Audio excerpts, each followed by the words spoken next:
Hey, ladies and gentlemen, this is Carmine Sabia for Explain America. And guys, what I'm about to share with you is absolutely horrific. Before we get started, please make sure you like, comment, share, and subscribe.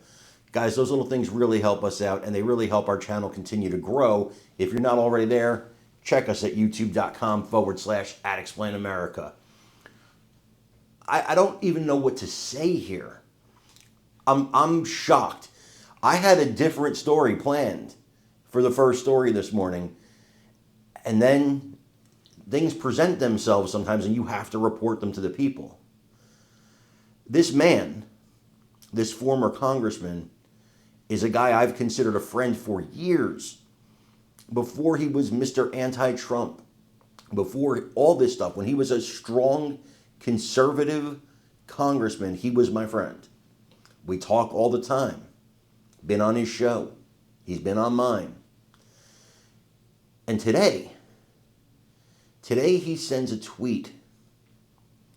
And in the tweet he says that Donald Trump is a tyrant and that he's the kind of person the founders had in mind when they created the Second Amendment.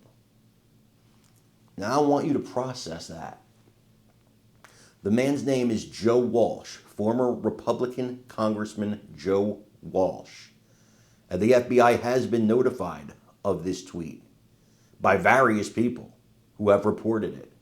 But I want you to really comprehend what he's saying, because Donald Trump, the President of the United States, when he was on the campaign trail, this is a man who survived 2 attempts on his life.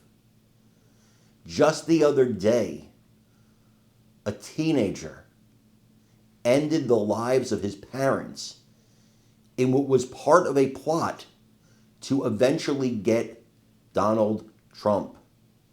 This is a man whose life is threatened every day, and you have Joe Walsh, who absolutely knows what he's saying. He knows better. This is not a dumb man. He knows what he's saying. He knows the implications of what he's saying. So you have a man like Joe Walsh talking about Donald Trump is who the Second Amendment was made for. That isn't a dog whistle. That's a blaring siren to some psychopath somewhere out there. I think Joe has near 1 million followers, to take matters into their own hands. He's literally calling for it. And as far as I'm concerned, and again, I say this with no pride, this is a man who's been a friend of mine for years. And I said it to him today, and I'll say it to you here. He needs to be arrested and prosecuted for that. Because this is not a free speech issue. That's a direct threat, and there is a big difference. You can say, I don't like Donald Trump, I hate his policies, I want him out of office. You could say all that stuff. But when you call for the Second Amendment to be used, and that is what he, in my opinion, is doing here in this tweet, when you call for that, you have crossed a line. You have crossed the Rubicon. You have gone into threatening language.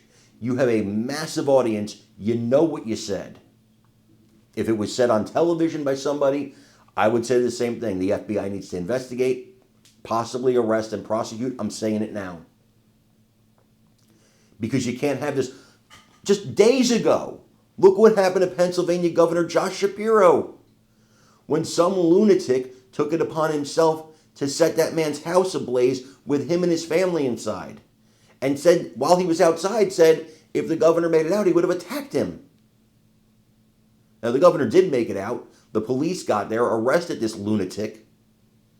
But if you saw the pictures, the damage to his house is extensive. Thank God, Jesus and the Holy Spirit, everybody survived.